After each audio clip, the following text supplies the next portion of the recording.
For decades, Dr. Jack Carter chased myths the world had forgotten, until he found something the world was never meant to remember. A lost civilization buried for 65 million years, and one survivor waiting. Now the question is not what we found, but whether the past should ever wake again. Dr. Jack Carter has spent decades chasing whispers. Once hailed as a rising star in the world of archaeology, he long since traded prestige for obsession. His colleagues mocked him, his funding evaporated, and the world moved on to shinier discoveries. But none of that mattered now, not as he stood at the edge of a moss-covered ravine, deep in an uncharted jungle on the border of no man's land. The air was thick with humidity and tension, insects thrumming like a heartbeat in the undergrowth. Behind him, his small team of graduate assistants shifted uneasily, whispering about turning back. But Jack remained still, his eyes fixed on the half-buried structure protruding from the rock face. "There," he whispered, brushing aside a curtain of vines. What he revealed was no natural cave. The entrance had symmetry, archways carved not by wind or water, but by intention. Geometric patterns etched into stone pulsed faintly under centuries of grime. With delicate hands, Jack began brushing away the soil, exposing panels engraved with intricate symbols, circles nested within triangles, lines intersecting with uncanny precision. The air around the mouth of the cave felt colder than it should, as though it exhaled from another time. Inside, it was dark, but not silent. A low hum, barely perceptible, vibrated through the soles of their boots. The walls were covered in murals painted in luminous mineral pigments, still vivid despite the ages. They depicted towering humanoid figures with elongated limbs and featureless, glowing eyes. Surrounding them were machines, no, devices, unmistakably technological in nature. Floating platforms, beams of light, spheres that hovered mid-air. Jack stopped in his tracks, the beam of his flashlight shaking slightly. This wasn't the art of early humans. This wasn't even human. "This isn't possible," murmured Miguel, one of his assistants. "It's not just possible," Jack said. "It's real." As they moved deeper into the tunnel, the walls opened into the vast, subterranean chamber, one that dwarfed even the great cathedrals of Europe. Rows upon rows of towering pods stretched into the darkness, their surfaces smooth and metallic, lit from within by dull, pulsing blue glow. Each pod held a figure, motionless, preserved, suspended in some kind of liquid. Their bodies were humanoid, but not. Too tall, too lean, and their eyes, even closed, seemed to shine beneath the surface. Jack approached the raised platform at the center of the room. A console, stone or metal, he couldn't tell, jutted from the floor, covered in symbols that echoed the wall carvings. His fingers hovered over it, trembling. The murals had told a story, fragmented but unmistakable. A cataclysm, a mass exodus halted, a desperate bid for survival. These beings hadn't died. They had waited, and trusted time with their return. The realization struck him with terrifying clarity. "This isn't a tomb," Jack whispered. "It's a holding chamber, a waiting room." Behind him the others were silent, their awe heavy with fear. His eyes fell back to the panel. One symbol pulsed, brighter than the rest. A circle within a circle, an activation room. And there it was, the question he had chased his whole life, now glaring at him like a loaded gun. Should he wake them up? Dr. Jack Carter stood before the control panel, his breath shallow. The air in the chamber felt heavier now, as though the centuries of silence were holding their breath with him. Symbols etched across the surface glowed faintly, pulsing like a heartbeat, slow, deliberate, alive. His fingers hovered above them, unwilling to touch just yet. Something about the design was intuitive, not alien exactly, but ancient in a way that defied understanding. He called out, voice steadier than he felt. "Emily, I need you." Dr. Emily Vargas, a sharp-eyed linguist and paleosymbolist, approached, already thrumming through her notebook. "You're seeing language patterns, aren't you?" she asked. Jack nodded. "Some of it's pictographic, but some, it feels like a warning. They studied the markings side by side, eyes darting between glyphs and murals. Emily tapped one symbol near the center. This appears often, always next to figures sleeping or beneath domes. I think it means rest or maybe hibernation. Jack's gaze followed a line of panels that seemed to form a sequence, a narrative, encoded across time. With slow horror, he began to piece it together. "We had no time," Emily read aloud from her translations. "The fire from the sky will end us. Let us sleep until the stars are safe again." Jack pulled back instinctively. "They saw the meteor," he murmured. "They knew." The murals expanded the story, towering cities of crystal and light, machines soaring through the skies, vast towers pulsing with energy, a society that had flourished when Earth still belonged to giants. But then, terror. A crimson sky, a great shadow descending. No time to flee, no time to warn. Only this, their last refuge, buried deep below the Earth's surface, insulated from the extinction they knew was coming. Emily closed her notebook slowly. "This isn't myth, Jack. This is memory." Behind them, the team stirred uneasily. "We don't know if they're alive," said Miguel, fidgeting near the chamber's edge, "or if they should be. 65 million years is a long time. What if they wake up? Wrong." Another assistant spoke up. "What if we can't control them?" Jack didn't respond immediately. He stared at the figure within the nearest pod, his body tall, elegant, skin like polished stone, face serene even in stasis. The alien, yet unmistakably intelligent shape of it left no room for denial. These were no beasts. These were architects of a forgotten world. The ethical weight of the moment pressed down on him.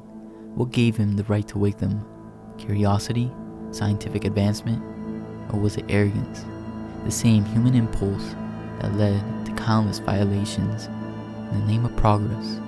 But something deeper stirred in him, a belief that history did not belong to the past alone, that some truths refused to stay buried.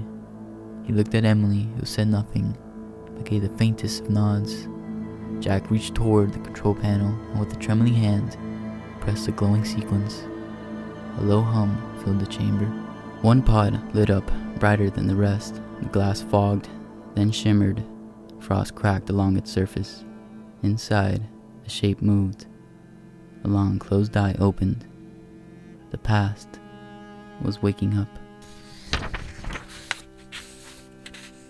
The chamber grew still, the hum rising in pitch until it dissolved into a long, breathless hiss. Frost cracked and splintered across the pod's curved surface like spider webs under glass. Jack instinctively stepped back, heart pounding. Behind him, the team froze in place, caught between awe and terror. The pod seal popped with a low groan, releasing a wave of cold vapor that spilled onto the floor. The glass retracted slowly with a mechanical whisper. From the mist, a figure emerged. It was tall, nearly 6 feet, and sculpted in proportions that echoed the human form. Yet there were things about it that made it unmistakably alien. Its skin shimmered with metallic blue hue, shifting subtly as it moved. Intricate patterns coiled along its limbs and chest like veins with silver circuitry. The being staggered forward, catching itself against the edge of the pod. Muscles flexed, joints cracked, and its head tilted as if calibrating to a world it no longer recognized. Its eyes scanning the chamber, first the walls, then the ceiling, then the people. Jack raised his hand slowly, cautiously. "We're not here to hurt you," he said, even though he knew the words were meaningless. He took a step forward, heart thudding. "Can you understand me?" The being's head twitched. It stared at Jack for a long moment, and then it spoke. "Where is my people?" The voice resonated in the air, not from a mouth, but as a subtle vibration that rippled through Jack's bones. It was a voice that carried memory, age, and loss. The room remained frozen. Jack tried again, gesturing carefully. He pointed to himself, then to the murals, then to the rows of silent pods. Using simple sketches and fragments of shared visual language, he conveyed what little they knew. The figure watched, head inclined, absorbing everything. "Zello," the being said, tapping its chest. Its tone held sorrow. "I am Zello." Jack nodded slowly, repeating the name. "Zello." Zello's eyes drifted toward the murals. He approached them without hesitation, his fingers hovering just above the pigment, tracing the painted chaos, the meteor in the sky, the people fleeing, the pods being sealed. As he moved, his shoulders sagged, his glowing eyes dimmed. "We thought we would wake to the stars," he murmured, voice quiet with disbelief. "But instead, we wake to an empty sky." His hands pressed into a console embedded in the floor, and with a surge of light, dormant machines whirred back to life. Ancient projectors flickered, and then holograms. Images danced in the air, panic in the streets of a shining city, the sky turning red, people screaming as the meteor drew near, families embracing before entering the pods. A last farewell. Jack and his team watched in stunned silence as history unfolded in real time. Every flicker of light told a story of hope, of sacrifice, of final moments frozen in crystalline memory. And then, the images faded. Zello turned to them, his stance straighter, his voice resolute. "If I am awake, then the question is, should the others be?" The words felt like a stone thrown into deep water. Jack's breath caught. He hadn't just awakened one survivor. He had opened the door to an entire species, and now, the decision was no longer his alone, but the consequences still would be. Silence lingered long after Zello's question echoed through the cavern. Should the others be awakened? The words haunted Jack as he paced near the glowing pods, heart heavy with implications. The future, once a place of wonder and hope, now felt fragile, precarious. He turned to face Zello, who stood motionless at the control panel, his long fingers hovering over a shimmering activation sequence. The ancient lights pulsed faintly beneath his touch, waiting. "If my people wake," Zello said, eyes fixed on the ruins, "will they have a place, or will they be feared?" Jack's throat tightened. He could feel the pressure building behind his ribs, the terrible weight of knowledge. "The world isn't the same anymore," he said slowly. "It belongs to us now, but maybe there's still a way for your people to live again, to be known, to be remembered." Zello's gaze turned toward him, unreadable. "We did not build to be remembered," he said. "We built to endure." He stepped away from the panel and crossed the chamber. Murals stretched along the walls, bright scenes of peace, learning, exploration, a civilization that had reached for the stars long before humanity had even grasped fire. But among the glory, more flickers of truth appeared, cracks in the story. Zello touched a small ruin etched into the floor, and the chamber's light shifted. Another hidden passage revealed itself, a deeper corridor lined with ancient mechanisms. Dust fell in soft cascades as the stone parted. Jack followed, his team trailing behind with trembling lights and uncertain steps. What they found turned awe into horror. Rows upon rows of failed pods stretched into darkness. Some were shattered, split down the middle. Others flickered weakly, their energy cores long depleted. Through the glass, Jack saw hollow husks. Some twisted, others collapsed, lost to time and entropy. Whatever miracle of Stasis had preserved Zello had not extended to the others. The meteor's impact had come too soon, too violently. It had destroyed more than the surface. It had fractured hope itself. Zello stood among the fallen, his silver eyes dim. Jack said nothing. There were no words. After several minutes, Zello knelt before one of the darkened chambers, resting his hand against the cracked glass. His voice came soft and steady. "These were my kin, scholars, healers, children." He paused. "We built this place to dream beneath the stars, to one day return, and yet..." He rose slowly, gaze cast far away. "I am all that's left." The cave was silent except for the hum of distant, dying machinery. Jack's breath caught. It was only now, standing in the ruin of their hope, that he truly understood. He hadn't awakened the civilization.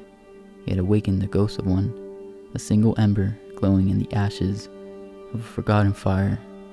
And yet, that ember still burned. Jack stepped forward, placing a hand gently on Zello's arm. "And let's make sure you're not forgotten. Your people deserve that." Zello looked at him, through him, and gave the faintest nod.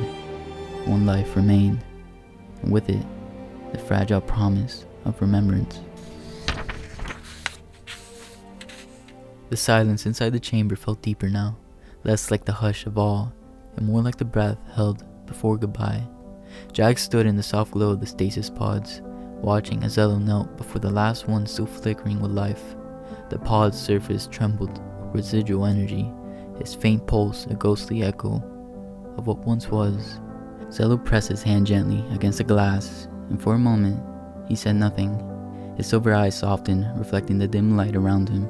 This one, whoever they had been, was beyond saving, beyond waking. Zello stayed there, a silent vigil, mourning not just a person, but an entire world that would never be again. There will be no grand awakening, he said quietly. No reunions, no homecoming. My people dreamed the stars, but woke to silence. Jack stepped closer, heart aching. You don't have to stay here, not in the dark, not alone. Zello looked at him, ancient sorrow etched into every line of his otherworldly features. Then he turned back to the console. With a slow, deliberate motion, he began to deactivate the remaining pods, one by one. The lights faded gently, like candles being extinguished in reverence, not defeat.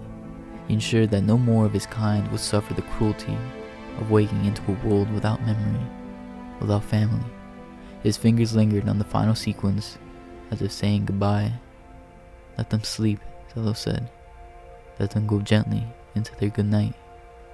When it was done, the chamber dimmed, the hum ceased, and with it, the last remnants of a civilization surrendered to time. As they emerged into the morning light, the jungle greeted them with birdsong and wind, life wild and new. Zello stepped into the sun for the first time in 65 million years. He shielded his eyes, blinking at the sheer difference of it all.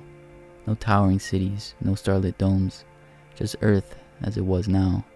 Verdant, chaotic, beautiful. Jack stood beside him, offering a water flask. It's not the world you left, but it's still Earth, and it's got room for stories like yours. Zello stared at the horizon, processing it all. A new sky, a new people, a new chance. He could no longer be who he was, but maybe he could become something more. I will learn, Zello said at last. I will remember my people, but I will walk among yours. Jack smiled, not out of triumph, but reverence. That maybe we'll finally understand each other, not as conquerors or curiosities, but as survivors. As they descended the mountain trail, leaving the cave behind, Jack glanced over his shoulder one last time. The entrance had already begun to fade, beneath moss and vine, a secret returning to the earth. But the legacy it held will not be buried, because history, Jack realized, isn't only about preserving the past. Sometimes it's about carrying it forward. And so the last survivor of an ancient race took his first steps into a world not his own, not to reclaim it, but to belong to it. Not a relic, but a bridge